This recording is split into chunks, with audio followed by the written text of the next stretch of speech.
Brand new phase in the war on terror. President Obama says that the United States will go on the offensive, vowing to degrade, defeat, and destroy ISIS in a campaign that is believed to go on for at least 3 years to achieve those goals. Welcome, everybody. Brand new hour of America's Newsroom gets started now. I'm Martha McCallum. And I'm Bill Hemmer. Good morning at home. Morning to you, Martha. The president now meeting with his senior advisors in the Oval Office.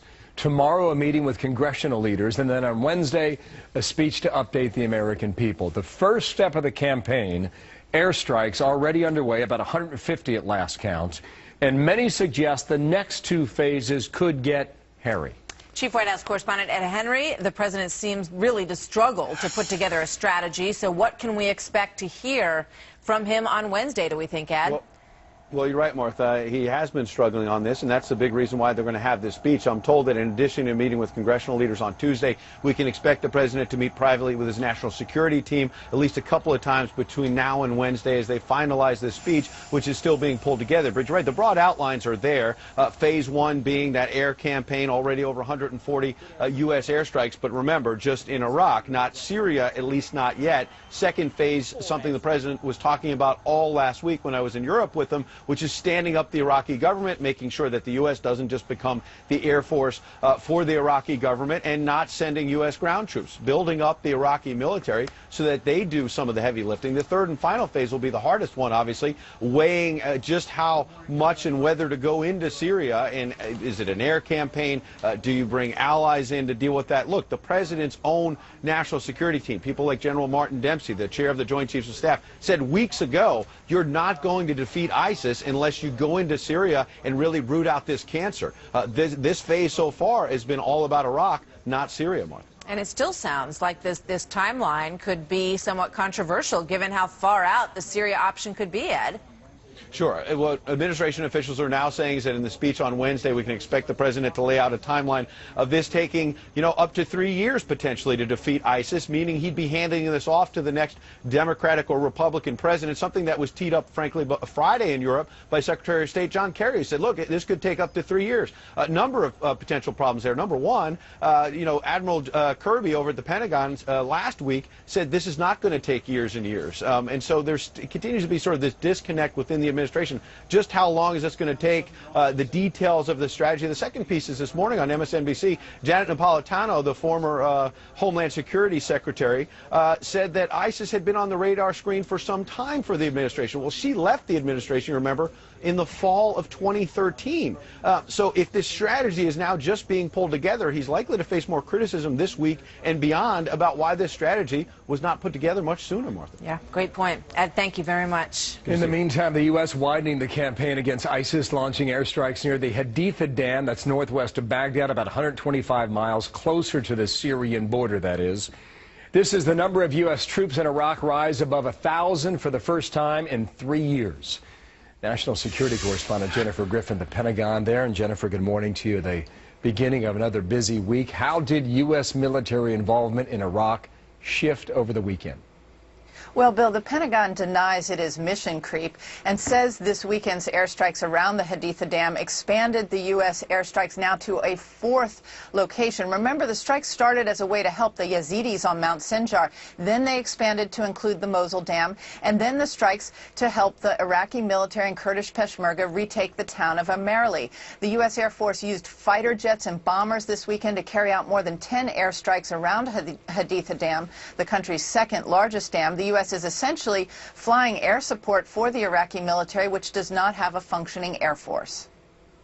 It's a new strike around that dam, Haditha Dam, but it isn't anything different from what the president has said in his guidance to the military and what our parameters are: protect the interests of Americans and the infrastructure that would protect Americans.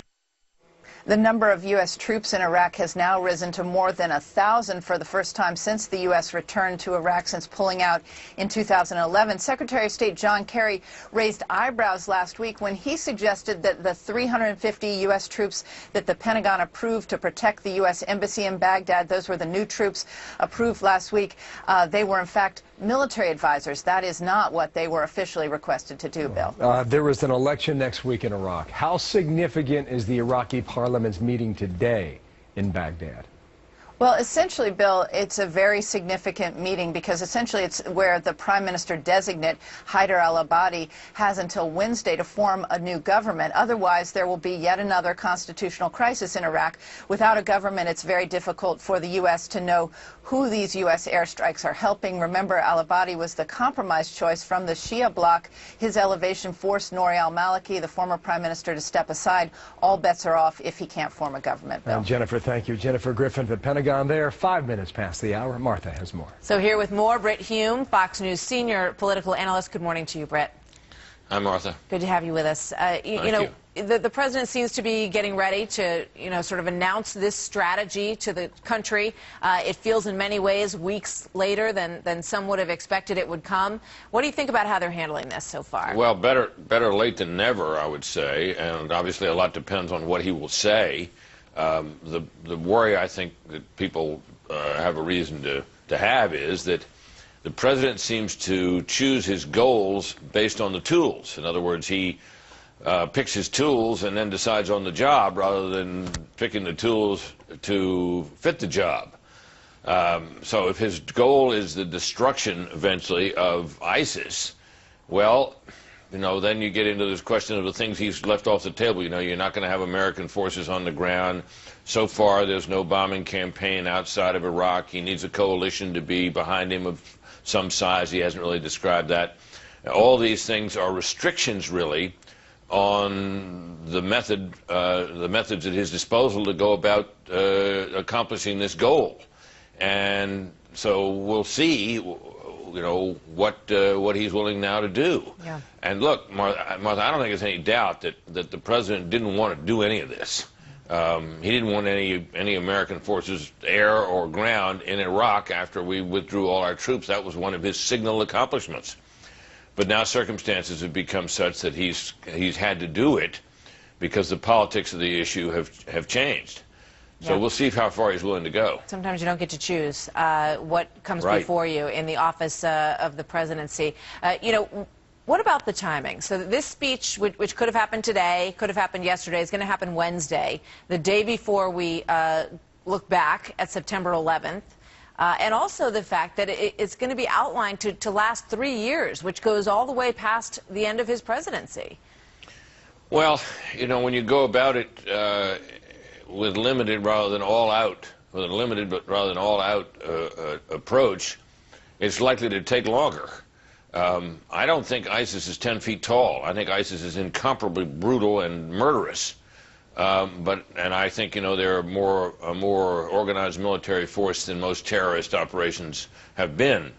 But I think, out in that desert country, they're vulnerable to air. And the question I have is, all right, let's say, the president says we're not going to send any troops in there. And we get into this effort to degrade and ultimately destroy ISIS. Well, what if you get down to it and it turns out that the ground troops are needed? What then?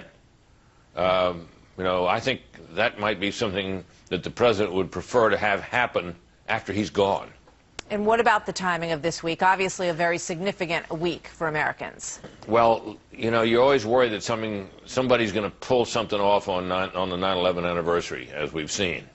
So you're better if you're going to mount an operation, a large operation against a terrorist organization, you'd rather have just announced it rather than having it appear to be in reaction to something that happens on 9/11. So I think that may be playing into this. The other thing is, he's got Democrats left and left bailing on him on this issue. The vulnerable Democrats in trouble. Even Kay Hagan in North Carolina, Elizabeth Warren, who's not up for re-election, but Elizabeth Warren, who's about as lefty as you get in the U.S. Senate, even she's talking about the need to destroy ISIS, something the president had, as you recall, been unwilling to say. So I think the pressure that comes from the reactions of those people is a factor in this timing as well. Everybody from Dianne Feinstein to Elizabeth Warren, as you point out. There you go. So it's an interesting set of characters. But Britt, thank you. Great to see you. You bet, Martha. Thank you. He put Al Franken in that group as well. Yeah, that's right. Ed Henry was reporting over the weekend this will not be a primetime address. It'll happen sometime Wednesday, maybe in the afternoon from Washington, D.C. A former member of the Obama cabinet says they knew all about the ISIS threat. Really? So why haven't we already put together a plan to deal with them? We'll debate that,